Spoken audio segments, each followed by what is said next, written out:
प्रणाम दोस्तों। आज हम पढ़ेंगे कक्षा 9 के साइंस के पुस्तक का अध्याय 9, जिसका नाम है गुरुत्वाकर्षण ग्रेविटेशन। तो गुरुत्वाकर्षण के बारे में सबसे पहले अर्थात इस चैप्टर के बारे में सबसे पहले परिचय देखते हैं। तो हम जानते हैं कि चंद्रमा पृथ्वी के चारों ओर चक्कर लगाता है। चंद्रमा पृथ्वी के चारों ओर चक्कर लगाता है। जब किसी वस्तु को ऊपर की ओर फेंका जाता है तो वह एक निश्चित ऊंचाई तक पहुंचती है और फिर नीचे गिरने लगती है।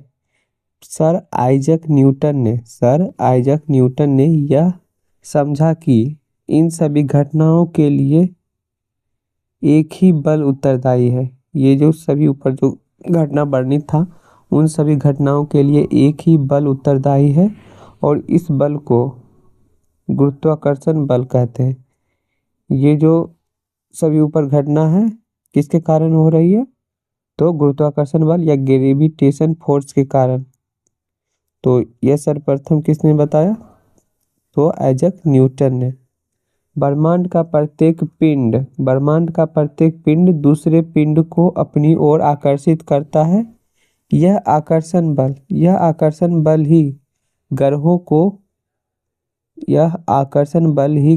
को सूर्य के चारों ओर और चंद्रमा को पृथ्वी के चारों ओर अपनी कक्षाओं में बनाए रखता है। तो कौन सा बल? तो गुरुत्वाकर्षण बल। आगे है गुरुत्वाकर्षण का सार्वत्रिक नियम अर्थात यूनिवर्सल लॉ ऑफ ग्रेविटेशन।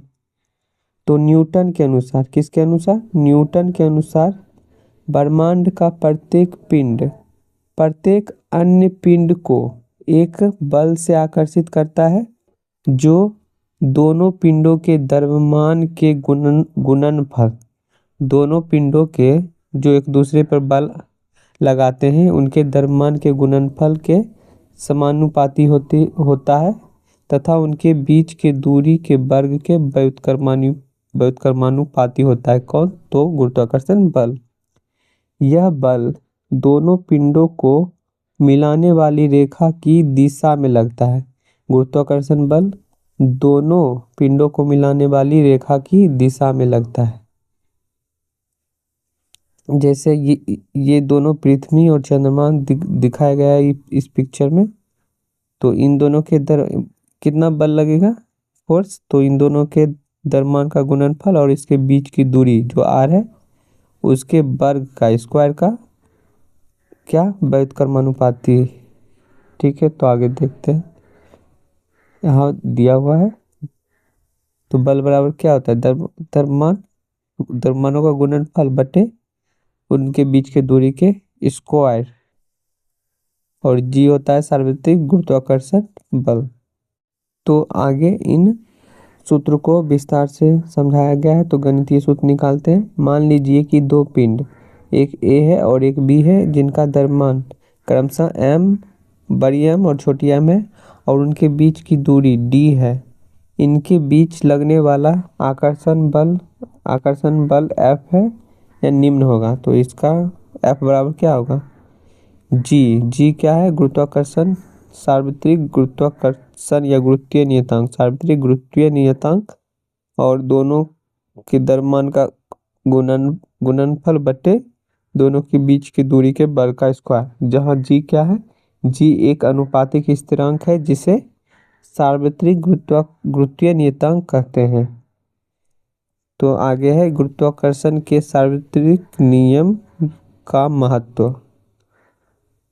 तो यह हमें पृथ्वी से बांधे रखने वाला बल है। गुरुत्वाकर्षण के सार्वत्रिक नियम या गुरुत्वाकर्षण के यूनिवर्सल लॉ का क्या महत्व है?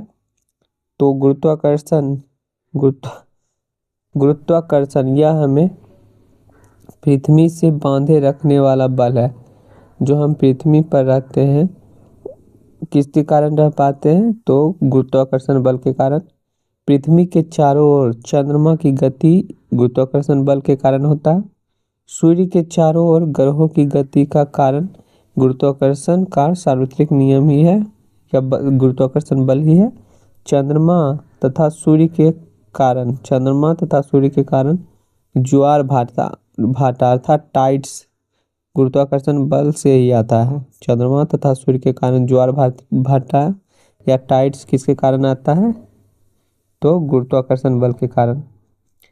आगे है गुरुत्वीय नियतांक या बड़ी जी का बारे में। तो सार्वत्रिक गुरुत्वीय नियतांक या बड़ी जी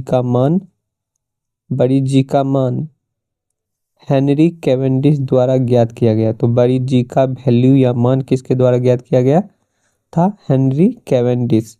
तो जी का मान कितना होता है? बड़ी जी का मान 6.673 गुने 10⁻⁻11 न्यूटन मीटर स्क्वायर पर केजी स्क्वायर। तो गुरुत्वीय नियतांक एक अदिश राशि है, अर्थात इसमें सिर्फ परिमाण होता है, दिशा नहीं। इसका मान, गुरुत्वीय नियतांक का मान पूरे ब्रह्मांड में हर जगह क्या होता है? समान रहता है, चाहे पिंडों की प्रकृति, आकार या उनके बीच का माध्यम कुछ भी हो। तो जी का मान पूरे ब्रह्मांड में समान होता है। आगे है मुक्त पतन या फ्री फॉल। क्या है मुक्त पतन? तो जब कोई वस्तु केवल पृथ्वी के गुरुत्वाकर्षण बल के प्रभाव में नीचे गिरती है। जब कोई वस्तु केवल पृथ्वी के गुरुत्वाकर्षण बल के प्रभाव में नीचे गिरती है, बिना किसी अन्य बल जैसे वायु प्रतिरोध के, कोई वायु प्रतिरोध अगर नहीं हो रहा है और वह केवल पृथ्वी के गुरुत्वाकर्षण प्रभाव में नीचे गिर रहा है, तो हम कहते हैं कि वस्तु मुक्त पतन में। तो मुक्त पतन क्या है? बिना कोई बाह्य बल के किसी वस्तु का गुरुत्वाकर्षण, पृथ्वी के गुरुत्वाकर्षण बल के कारण नीचे गिरना ही मुक्त पतन कहलाता है। आगे है, यहाँ मुक्त पतन के उदाहरण है। तो गिरते समय वस्तु की गति की दिशा में कोई परिवर्तन नहीं होता है। गिरते समय क्या होता है? वस्तु की गति की दिशा में, गिरते समय वस्तु की गति की दिशा में कोई परिवर्तन नहीं होता, लेकिन पृथ्वी के आकर्षण के कारण उसके वेग के परिमाण में लगातार वृद्धि होती है गिरते समय। तो वेग में यह परिवर्तन त्वरण उत्पन्न करता है। गिरते समय दिशा में कोई परिवर्तन नहीं, लेकिन आकर्षण बल के कारण वेग के परिमाण में लगातार वृद्धि होता है, और यह वेग में परिवर्तन क्या उत्पन्न करता है? तो त्वरण। आगे है गुरुत्वीय त्वरण जिसे छोटी जी से प्रदर्शित किया जाता है। तो पृथ्वी के गुरुत्वीय बल के कारण वस्तु में उत्पन्न त्वरण, पृथ्वी के गुरुत्वीय बल के कारण वस्तु में उत्पन्न त्वरण को गुरुत्वीय त्वरण कहते हैं, और इसे छोटी जी से प्रदर्शित किया जाता है या प्रदर्शित करते हैं। पृथ्वी पर गुरुत्वीय त्वरण या छोटी जी का मान ज्ञात करने का सूत्र है नीचे।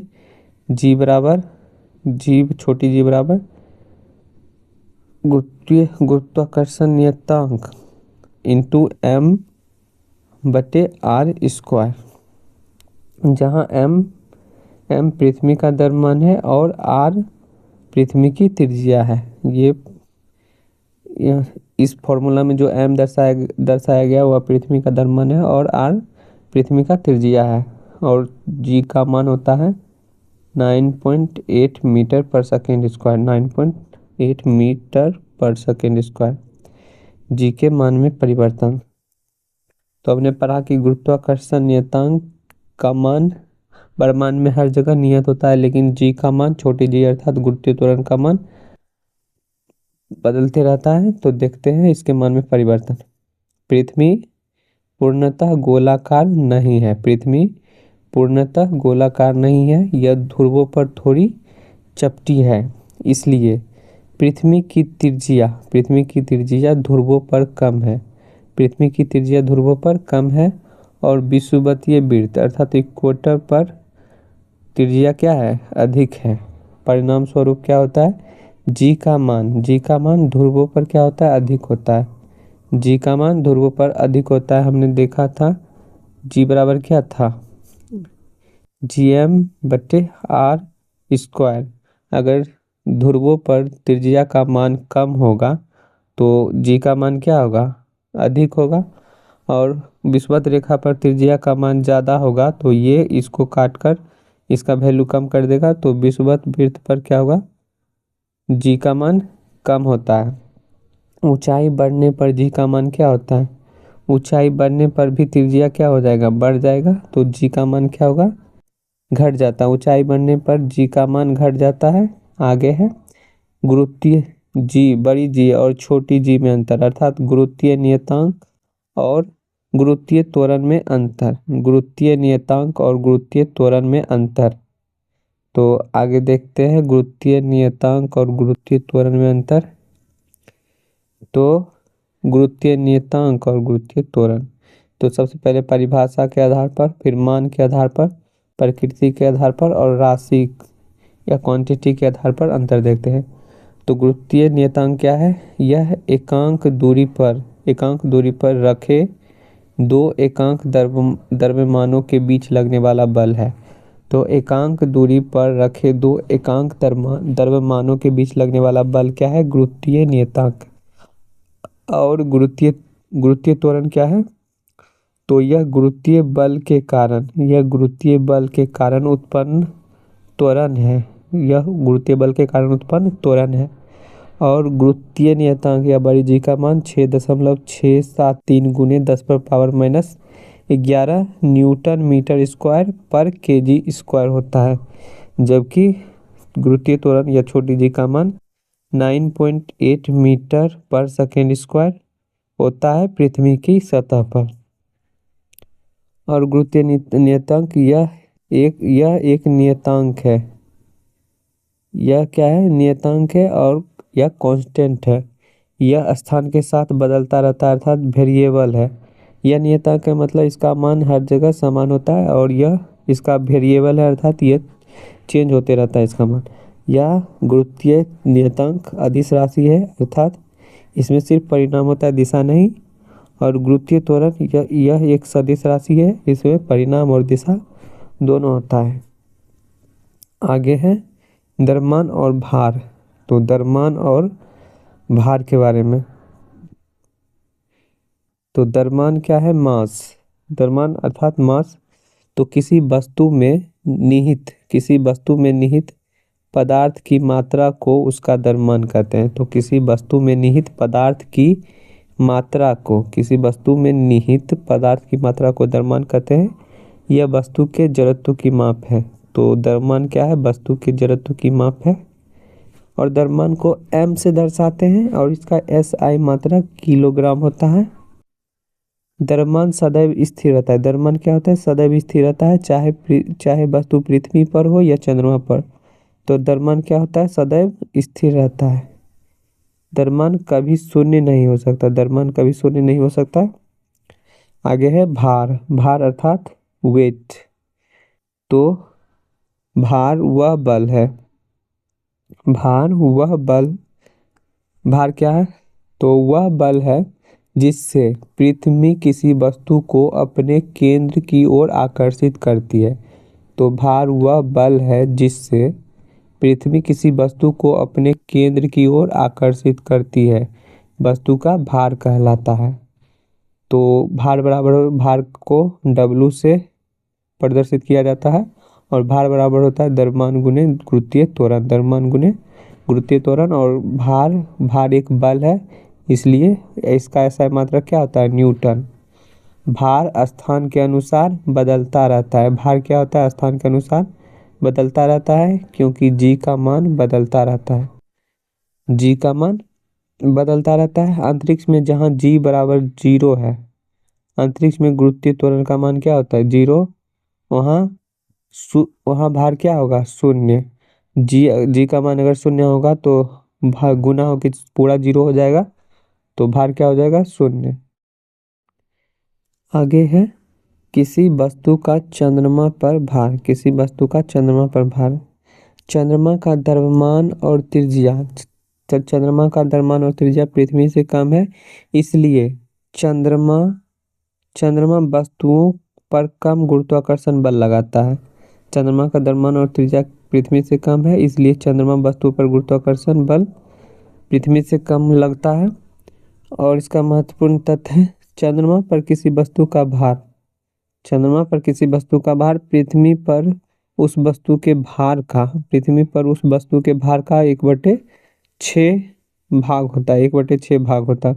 उदाहरण के लिए, यदि किसी व्यक्ति का भार पृथ्वी पर 600 न्यूटन है, तो चंद्रमा पर उसका भार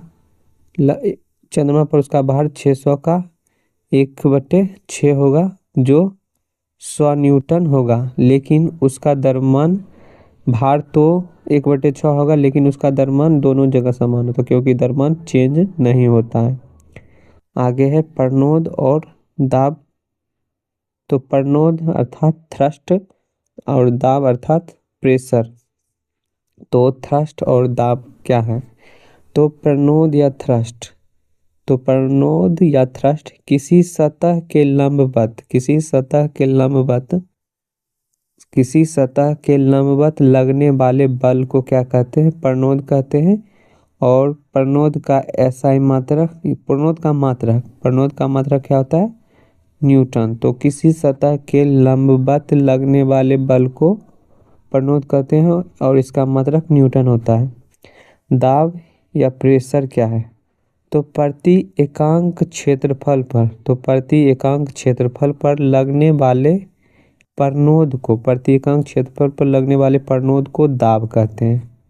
और दाब बराबर होता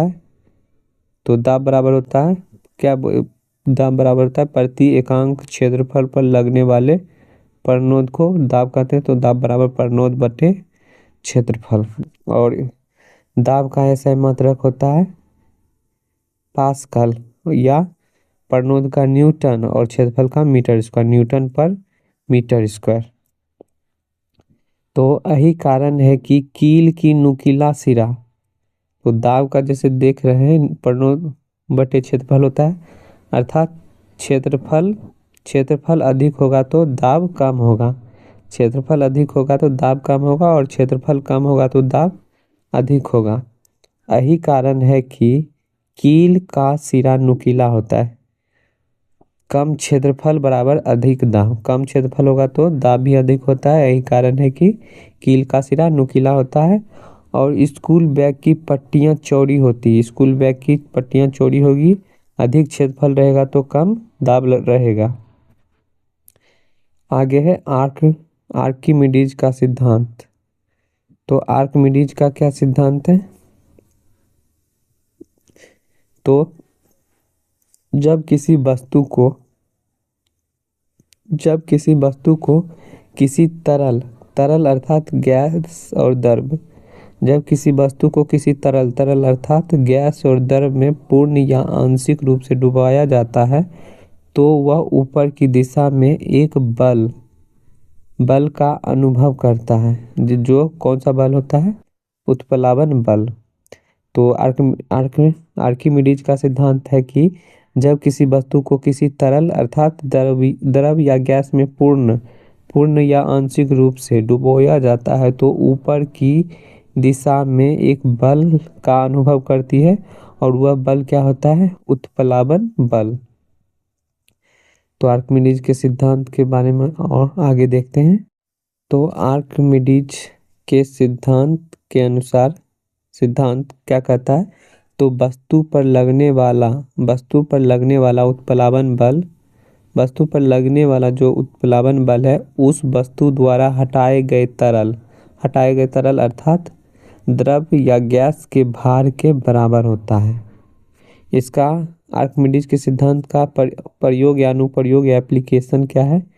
तो जलयानों या शिप्स और पनडुब्बियों के डिजाइन में इसका प्रयोग किया जाता है। आर्किमिडीज के सिद्धांत का प्रयोग जलयान या शिप्स और पनडुब्बियों के डिजाइन में किया जाता है। दुग्धमापी या लैक्टोमीटर से दूध की शुद्धता मापने में भी इसका प्रयोग किया जाता है। तो आर्किमिडीज का सिद्धांत दुग्धमापी या लैक्टोमीटर से दूध की शुद्धता मापने में किया जाता है। हाइड्रोमीटर, हाइड्रोमीटर से द्रव्यों का घनत्व मापने में भी आर्किमिडीज के सिद्धांत का प्रयोग किया जाता है। आगे है आपेक्षिक घनत्व। तो आपेक्षिक घनत्व क्या है? किसी पदार्थ का आपेक्षिक घनत्व या रिलेटिव डेंसिटी क्या है? तो किसी पदार्थ का आपेक्षिक घनत्व उस पदार्थ का घनत्व और पानी के घनत्व का अनुपात है। आपेक्षिक घनत्व क्या है? उस पदार्थ का घनत्व और पानी के घनत्व का क्या है? अनुपात है। तो आपेक्षिक घनत्व बराबर पदार्थ का घनत्व बटे पानी का घनत्व।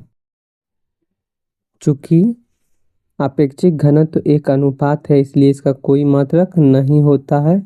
यदि आपेक्षिक घनत्व का मान एक से बड़ा है, यदि आपेक्षिक घनत्व का मान 1 से बड़ा है तो वस्तु पानी में डूब जाएगी। यदि आपेक्षिक घनत्व का मान 1 से बड़ा है तो वस्तु डूब जाएगी। और यदि आपेक्षिक घनत्व का मान 1 से कम है, यदि आपेक्षिक घनत्व का मान 1 से कम है तो वस्तु पानी में तैरेगी। तो आगे है रिवीजन। तो हमने पढ़ा या देखा कि गुरुत्वाकर्षण बल एक आकर्षण बल है जो ब्रह्मांड की किन्हीं दो वस्तुओं के बीच लगता है। गुरुत्वाकर्षण बल दूरी के वर्ग के व्युत्क्रमानुपाती होता है, अर्थात इनवर्स स्क्वायर लॉ के होता है। और अगला है स्वतंत्र रूप से गिरती हुई वस्तुओं का त्वरण 9.8 मीटर पर सेकंड स्क्वायर होता है। वस्तु का द्रव्यमान हर जगह समान होता है, लेकिन भार क्या होता है? भार गुरुत्वीय त्वरण g के मान पर निर्भर करता है। तरल में डूबी हुई वस्तु पर उत्प्लावन बल कार्य करता है जो ऊपर की ओर लगता है। तो उत्प्लावन बल कहाँ लगता है? ऊपर की ओर। और इस अध्याय की महत्वपूर्ण परिभाषाएं हैं। तो गुरुत्वाकर्षण बल या ग्रेविटेशन क्या है? तो ब्रह्मांड में किन्हीं दो पिंडों के बीच लगने वाला आकर्षण बल क्या है? गुरुत्वाकर्षण बल। तो मुक्त पतन या फ्री फॉल क्या है? तो केवल गुरुत्वीय बल के प्रभाव में किसी वस्तु का गिरना, केवल पृथ्वी के गुरुत्वीय बल के प्रभाव में किसी वस्तु का गिरना क्या है? मुक्त पतन। उत्प्लावकता या ब्योंसी क्या है? तो तरल का वह गुण जिससे वह उसमें डूबी वस्तुओं पर ऊपर की ओर बल लगाता है। तो उत्प्लावकता क्या है? तो यह तरल का गुण है जिससे वह उसमें डूबी हुई वस्तुओं पर ऊपर की ओर क्या लगाता है? बल लगाता है। घनत्व या डेंसिटी क्या है? तो प्रति एकांक आयतन द्रव्यमान। तो प्रति एकांक आयतन में द्रव्यमान क्या कहता है? मास पर यूनिट वॉल्यूम क्या कहलाता है? घनत्व। और इसका मात्रक होता है केजी पर मीटर क्यूब। और इस अध्याय के महत्वपूर्ण सूत्र है। तो गुरुत्वाकर्षण बल बराबर होता है F बराबर G इंटू M बटे डी स्क्वायर। गुरुत्वीय त्वरण बराबर होता है GM बटे R स्क्वायर। भार बराबर होता है mg। और गति के समीकरण मुक्त पतन के लिए इसको हमने पिछले अध्याय में पढ़ा था। v बराबर u प्लस जी टी। एक त्वरण क्या बन जाता है इसमें? गुरुत्वीय त्वरण। तो v बराबर u plus G T. h बराबर h अर्थात h बन जाता है h ऊंचाई। तो h बराबर U T plus half G T square. और v स्क्वायर बराबर यू स्क्वायर प्लस 2gh। और दाब बराबर होता है बल बटे क्षेत्रफल या प्रणोद बटे क्षेत्र। तो अब अभ्यास के प्रश्न हैं। तो बड़ी जी और छोटी जी में कौन सा मान जगह बदलने पर बदलता है? तो गुरुत्वीय त्वरण या छोटी जी। पृथ्वी के केंद्र पर किसी वस्तु का भार क्या होगा? तो पृथ्वी के केंद्र पर किसी वस्तु का भार क्या होगा? 0, क्योंकि केंद्र पर जी का मान क्या होता है? 0 होता है। एसआई प्रणाली में भार का मात्रक क्या होता है? तो भार एक बल है, इसलिए भार का मात्रक न्यूटन होता है। आगे है अति लघुत्तरीय प्रश्न। मुक्त पतन से आप क्या समझते हैं? तो मुक्त पतन क्या होता है? जब कोई वस्तु केवल पृथ्वी के गुरुत्वाकर्षण बल के प्रभाव में गिरती है और उस पर कोई अन्य बल कार्य नहीं करता है तो इसे मुक्त पतन कहते हैं। अगला है आर्किमिडीज के सिद्धांत के कोई दो अनुप्रयोग लिखिए। तो जहाजों और पनडुब्बियों का निर्माण आर्किमिडीज के सिद्धांत के अनुसार होता है। दूध की शुद्धता मापने वाला लैक्टोमीटर आर्किमिडीज के सिद्धांत के अनुसार कार्य करता है। आगे है दीर्घ-उत्तरीय प्रश्न। तो इसमें है गुरुत्वाकर्षण के सार्वत्रिक नियम का महत्व समझाइए। तो गुरुत्वाकर्षण का सार्वत्रिक नियम कई परिघटनाओं की व्याख्या करता है, जैसे हमें पृथ्वी बांधे कैसे रखता है, पृथ्वी के चारों ओर चंद्रमा कैसे गति करता है, सूर्य के चारों ओर ग्रहों की गति कैसे होती है और ज्वार भाटे आने का क्या कारण है, ये सभी गुरुत्वाकर्षण के सार्वत्रिक नियम से ही पता चलता है। आगे है एक कागज की शीट उसी प्रकार की शीट को मरोड़ कर बनाए गए गेंद से धीमा क्यों गिरती है? एक कागज की शीट उसी प्रकार की शीट से मरोड़ कर बनाई गई गेंद से धीमा क्यों गिरती है? तो कागज के शीट का क्षेत्रफल क्या होता है? अधिक होता है, इसलिए उस पर लगने वाला वायु का प्रतिरोध अर्थात एयर रेजिस्टेंस अधिक होता है, जिससे वह धीरे धीरे गिरती है। जबकि मरोड़ी गई गेंद का क्षेत्रफल क्या होता है? कम होने से उस पर वायु का प्रतिरोध कम लगता है और वह तेजी से गिरता है। तो यह हमारा अध्याय समाप्त हुआ। यदि आपको मेरा प्रयास अच्छा लगा तो लाइक शेयर और सब्सक्राइब कीजिएगा। Thank you.